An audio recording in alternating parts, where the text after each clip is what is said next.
All right, ready to dive deep. Today it's Robbie Davidson, this documentary filmmaker, stirring things up by, well, challenging how we think about science. And deep dive is right. This is going to take us right to the edge of like, what even is science? How should we use it to understand the world? You've given me a ton on his films, the reactions, the works. Yeah, and everywhere I look, this word keeps jumping out. Scientism. Almost like he's saying there's regular science and then there's this other thing. Scientism, treated like some kind of, I don't know, unquestionable belief system. It's fascinating. And get this, his own story makes it even more interesting.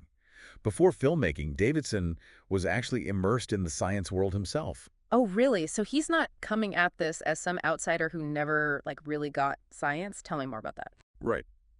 The bio you found mentions a big life change becoming a Christian at 21.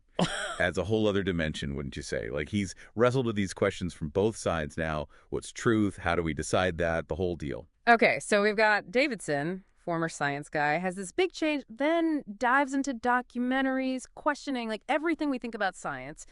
And his film, Scientism Exposed, seems to be the centerpiece here. We could say those reviews are wild, some life-changing, others, well, let's just say they don't agree. That's what you get, right? Challenge the core of what people believe in, things get heated.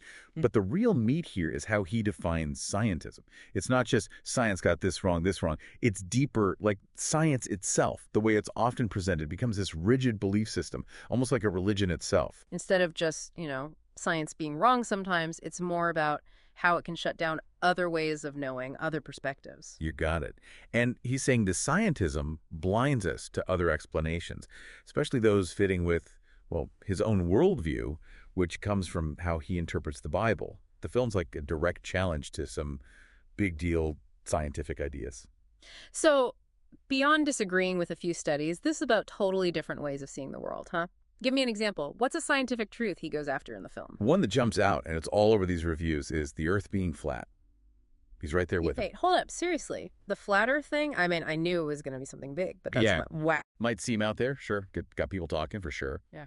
But it gets to the core, see? Yeah. Davidson links this to how he reads the Bible, very literally puts him at odds with, the whole round Earth thing. So the flat Earth is almost like what's the word? A symbol for this bigger point about scientism. Like he's saying, if you tell me to blindly trust science, even when it clashes with my faith, how is that different from blindly trusting religious dogma? Exactly. He's making us look at our own beliefs, science, religion, whatever, asking, how do we know anything? Are we willing to question that, even when it's uncomfortable? He's not afraid of a little or a lot of controversy, that's for sure. Makes you think, though. But there's more, right? This goes beyond just the flat Earth. Oh, absolutely. He hits on a bunch of concepts, but one that really stood out, especially in these reviews, is his take on the Big Bang.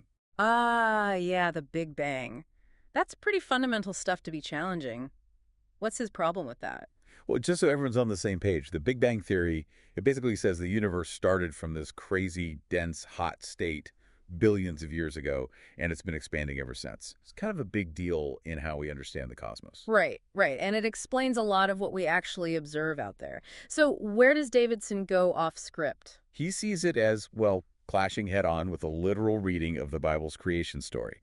Basically, he's saying believing in the Big Bang takes its own kind of faith in scientific models that he thinks go against a more literal understanding of Scripture. Okay, I'm seeing how he connects the dots here. Not just rejecting the science, he's offering a whole other framework built on how he reads the Bible. So much to unpack here, taking on the science world, offering different explanations, and asking us to really think about what we believe, why we believe it. It's a lot. And that's what makes Scientism Exposed, and honestly, all his work so interesting.